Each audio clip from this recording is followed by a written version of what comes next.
This is Confessions of Crime. Having access to that material and trying to really understand something about human behavior, people want to understand it. The special ingredient in the series was the actual police videotape confession, and oftentimes we would go back into the prison and interview the murderer again. I'm sort of going into jails where you had to sign a document saying that you realize you may be taken hostage. Yeah, it was pretty incredible, those tapes. I mean, horrifying, but fascinating nonetheless. That I was going in and interviewing these, convicted murderers.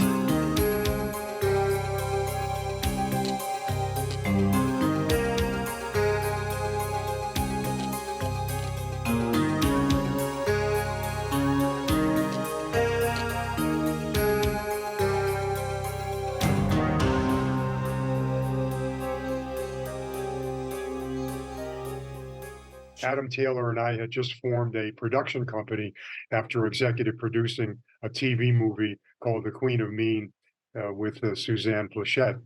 So we were looking for projects, and this guy walks into our office one day with all of these VHS tapes, and he says, "Hey, I'm the guy that records all the police videotape confessions for the New York Police Department. Maybe you'd like to make a movie about me." So we looked at the confession tapes, and they were pretty fascinating and disturbing. After looking at the tapes, we said, well, maybe we'll do a movie about you later, but right now we're very interested in these confession tapes. We needed a law firm, and Bloom, Deckham, Hergott, which was at the time one of the big boutique law firms in Los Angeles, a lawyer at the firm named Lee Brackeen, she agreed to take us on, and she said that a client of hers would be interested, and that was Chris Pye. Chris was a reality producer. Then we met him and talked to him, and then I can't remember if we knew that he did this beforehand or not, but he went to Lifetime Network and they offered a deal, so we decided to go with him, and that was how it got started. As soon as I got started, it was, balls to the wall, as it were, kind of find stories that have a confession tape, that, have cases that have been adjudicated and have exhausted their appeals.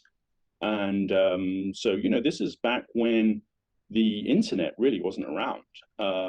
We had to do our research by phone. Our production staff searched hundreds of stories across the country. And once you come up with a story, you have to be sure there's a police videotape confession that goes along with it. I came across this story of a woman called Linda Culbertson, who had been convicted of murdering her former boss, of murder. There was a confession tape, but because the victim was a very prominent local attorney, the district attorney's office refused to provide us the tape.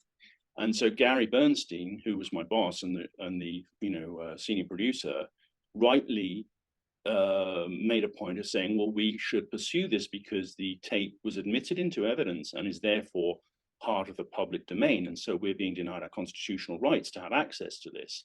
And so he ended up actually having to hire local attorneys in Kansas City, Missouri, to force the district attorney to hand over this tape, which they ultimately did. Says, I'll give you more money, I'll give you anything it takes, but you're not leaving.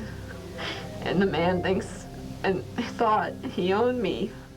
Walking around Hollywood one day, and I was, those newsstands that they have there near Sunset, and I saw this true crime magazine, which I picked up. On closer inspection, I found this one story about these two outsiders up in the Pacific Northwest who'd committed this satanic ritual murder. And I thought, oh, so this sounds interesting. So I did a bit more digging there.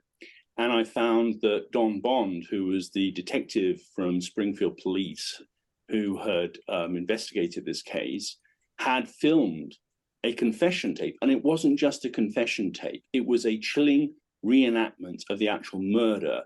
Okay. I checked there and I go, there's no pulse here. She's getting cold, John. What is your diagnosis? She's dead.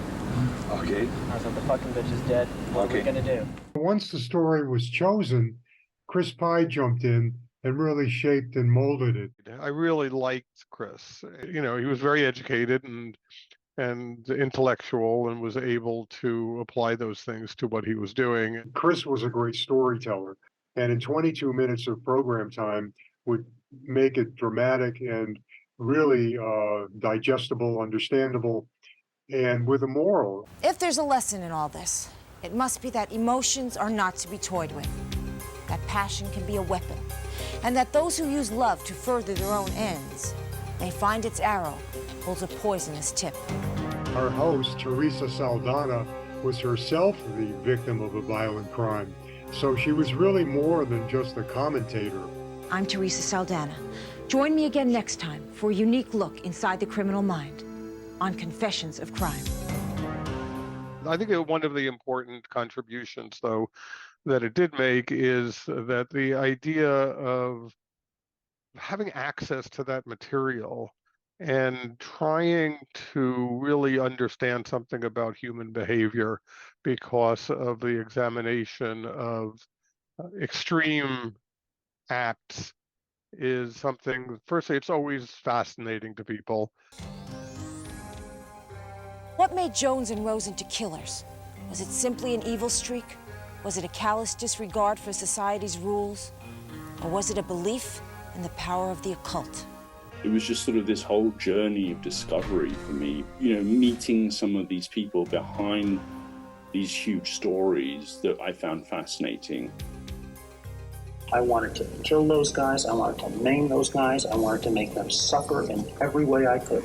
Lifetime Network, I remember that they wanted more of a male demographic because it was mainly a women's network, and I think they ultimately, as I recall, canceled the show after 13 episodes because it was too male.